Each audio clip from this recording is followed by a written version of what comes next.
Initially released in 1886 as the automatic chain stitcher, in 1891 Singer abandoned named machines in favor of model numbers, and they became known as the Model 24.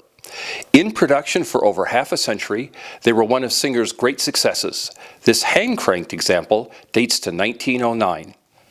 Industry loved these machines because they were quiet, efficient, and reliable. Best of all, they could be set up with an industrial-sized spool of thread and sew all day long without having to stop to refill bobbins. An interesting fact about the artwork is that while it featured the silverback transfer system common at the time to add luster to the designs, all of the flowers were overpainted with off-white paint to make them look less metallic and more flower-like. By some estimates, there were over 70 models of the 24. Of these, only 3 were hand-cranked. The earliest was the 24-2, with a hand crank mounted directly on the machine's body and the spool holder on the right front of the base. This version is a 24-51. It has the hand crank mounted on a separate base, and the spool holder is in the right rear of the machine, and caps and close both the needle bar and the presser foot bar. The last hand crank was a 24-61, which featured a black enameled cloth plate and had its spool holder in the upper left rear of the machine.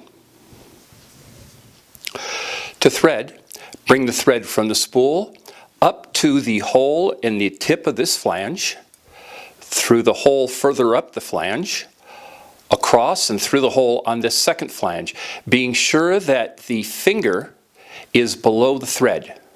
Loop it around this post and once around the tension release. Then bring it over to this thread guide.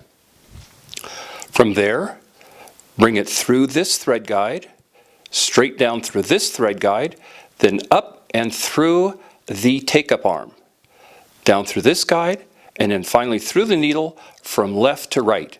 A Singer 24x1 needle works great in these machines. And oh yes, don't bother with this spring tensioner. That's for embroidery. Once set up, these little machines are a lot of fun to sew with.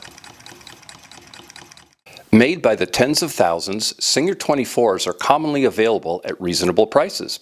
However, hand crank versions are much rarer and highly sought after, so expect to pay 3 times as much for them, if they can be found at all. I hope you enjoyed this view of our newly restored Singer 24. Thanks for watching.